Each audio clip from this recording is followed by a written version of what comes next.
So what would be the exact issue with full legalization of marijuana?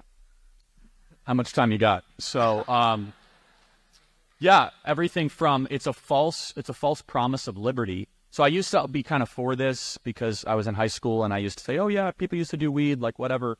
First of all, it makes the places that you live unenjoyable for almost all people. And I'll prove it to you. So Denver, Vegas, Los Angeles, San Francisco, when weed is legalized, it becomes a messier, dirtier, just objectively unpleasant place to live.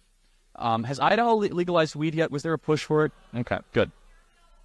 Ontario, Oregon has. Well, all of Oregon has, I'm sure.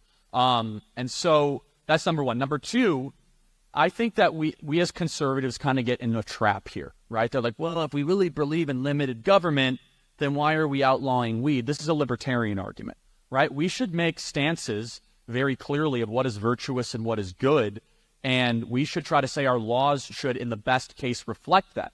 Now, do you want to have a conversation around locking somebody up for 20 years because they have weed? Like, that's a totally separate conversation.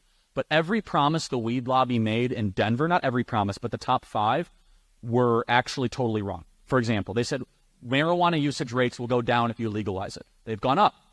They said that young people won't be exposed to it. There are more young people going into the ICU that are using weed than ever before in Colorado and in Denver. And it's this also question, and you see this all across the mountain, the Mountain West, as weed gets legalized, does crime go up? And the answer is yes.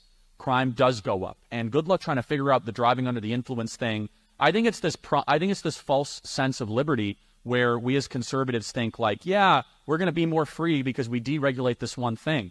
And I'll just say this, it's a total blanket statement, and I might offend somebody, I really don't care, and Joe Rogan will totally disagree with me. I think weed is really bad for people.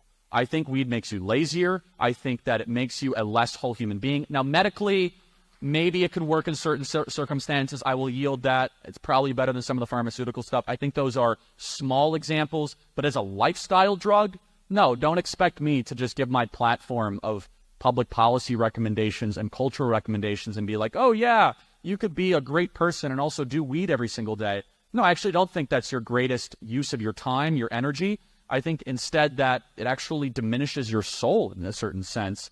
And I'm going to keep on standing against it. Do you have a follow-up question or thought? Thank you. Appreciate it. Okay.